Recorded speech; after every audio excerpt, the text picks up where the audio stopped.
আমি বলতেছি বলো নামাজ আসেনি, বলে যে নামাজ তো আছে কোরআন শরীফে। আমি বলতেছি নামাজ শব্দটা আসেনি, যে সব বারার শব্দ তুমি তো কাচ্ছ। বলছে নামাজ তো আসলে এটা ফার্সি শব্দ। আমি বলছি এই জায়গায় আইসো, নামাজ যেভাবে ফার্সি শব্দ, লাইলাতুল বারাত এটাও ফার্সি শব্দ।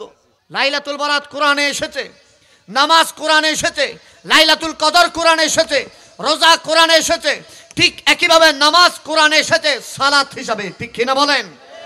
রোজা কোরআনে এসেছে সওম হিসাবে, ঠিক কিনা বলেন? লাইলাতুল বারাত কোরআনে এসেছে লাইলাতুম মুবারাকা হিসাবে। হাই হাই হাই, এগুলোর মূলত উদ্দেশ্য হচ্ছে কি জানেন? পাওয়া না পাওয়া নয়, এদের মূল উদ্দেশ্য হচ্ছে মানুষকে ইবাদত থেকে দূরে রাখা।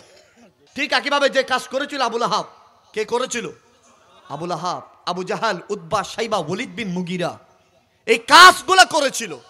সাহাবায়ে কেরাম মসজিদে যেতে পারতো না, ঢিল নিক্ষেপ করত। আজকেও যারা শবে বারাতে মানুষ ইমানদাররা মসজিদে যায়, যারা বাধাগ্রস্ত করে অনুসারী কার? আবুল আহাবের, আবু জাহেলের, উতবা, সাইবা, ওয়ালিদ বিন মুগিরার অনুসারী, ঠিক কিনা বলেন? শবে বারাতে যারা মসজিদে যায় এখানে কি গান গায়? কি করে?